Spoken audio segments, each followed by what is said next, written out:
Assalamualaikum warahmatullahi wabarakatuh. Salam sehat jiwa. Beberapa saat lagi kita akan mendengarkan video mengenai edukasi. Adapun pedoman umum yang perlu kami sampaikan di sini adalah video ini ditujukan sebagai media edukasi di bidang psikiatri atau kedokteran jiwa, sehingga tidak ditujukan sebagai pengganti hasil pemeriksaan ataupun saran expert seperti yang dilakukan di tempat pemeriksaan. Akses video ini dapat digunakan sesuai kebutuhan.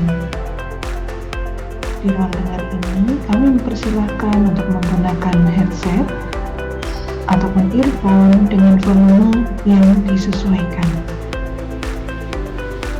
Perhatikan pencahayaan ruangan dan pastikan diri sendiri dalam kondisi sehat.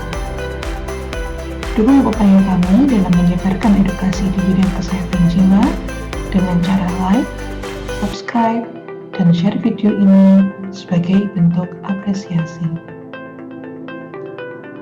Selamat mengikuti penjelasan dalam video ini. Semoga bermanfaat.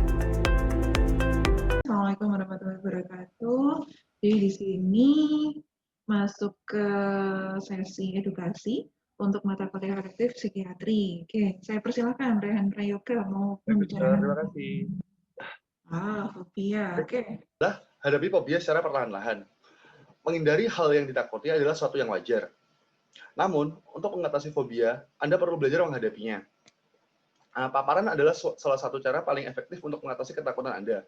Selama proses paparan, Anda akan belajar untuk keluar dari kecemasan dan ketakutan karena fobia yang Anda miliki. Jika Anda lakukan berulang, maka hal tersebut akan membuat Anda sadar bahwa ketakutan yang Anda pikirkan selama ini tidak akan terjadi. Anda akan merasa lebih percaya diri dan terkendali, hingga fobia yang Anda miliki mulai kehilangan kekuatannya. Semakin lama Anda mengekspos diri Anda pada hal yang Anda takutkan, semakin Anda akan terbiasa dan tenang dengan hal itu. Contohnya ya, Anda fobia terbang dengan pesawat. Untuk menghadapinya, coba pilih penerbangan yang paling singkat dari kota Anda. Mintalah keluarga atau sahabat Anda untuk menemani. Pilih juga maskapai yang paling Anda percaya. Baru setelah itu, Anda bisa pelan-pelan mencoba penerbangan yang waktu tempuhnya lebih lama. Misalkan 2 jam, lalu ditambah dengan 3 jam, dan seterusnya. Ini ada beberapa tips. Yang pertama-tama adalah, buatlah daftar objek atau situasi menakutkan yang berhubungan dengan fobia Anda. Mungkin bisa dituliskan di note ataupun di buku diary. Yang kedua, mulailah dengan paparan yang paling bisa Anda tangani.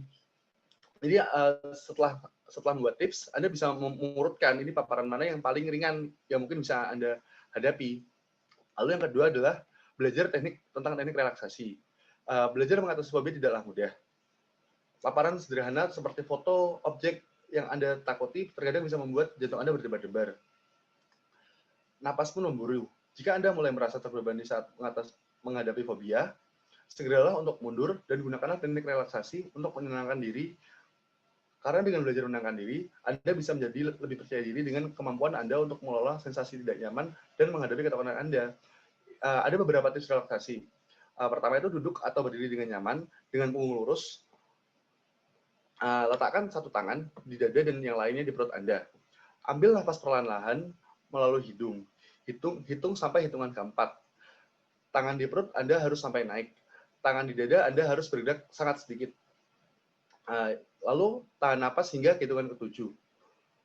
Buang napas melalui mulut dalam hitungan ke-8. Mendorong udara keluar sebanyak yang Anda bisa saat menghela napas. Tangan di perut Anda harus bergerak saat Anda mengembuskan napas. Tapi, tangan Anda yang lain harus bergerak sangat sedikit. Lalu tarik napas lagi. Ulangi siklus ini hingga Anda merasakan rileks dan fokus. Lalu yang terakhir, menantang pikiran-pikiran yang negatif. Saat Anda memiliki fobia, Anda cenderung melebih-lebihkan seberapa buruknya jika Anda menghadapi situasi yang Anda takuti. Pada saat bersamaan, Anda meremehkan kemampuan Anda untuk mengatasi fobia tersebut. Karena itu, cara untuk mengatasinya adalah dengan menentang pikiran negatif Anda. Yang pertama adalah yang harus Anda pikirkan, apakah hal yang Anda takuti itu benar-benar terjadi? Lalu yang kedua, apakah situasi atau objek tertentu akan membuat Anda celaka? Begitu seterusnya, dengan percayaan yang lain dan berkaitan dengan pikiran negatif Anda. Jika jawabannya adalah tidak atau belum tentu, maka Anda perlu mengubah pikiran Anda dengan saya akan baik-baik saja. Atau pikiran positif lainnya. Hal ini akan membantu untuk mengurangi rasa ketakutan itu. Mungkin itu dari saya. Terima kasih.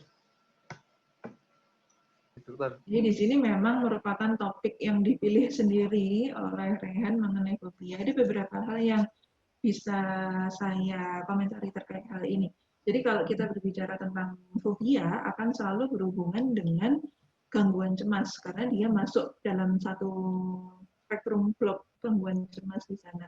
Dan fobia di sini akan menempatkan seseorang memiliki rasa takut, khawatir terhadap suatu objek yang sebenarnya relatif tidak berbahaya, namun akan memberikan ketidaknyamanan pada individu tersebut.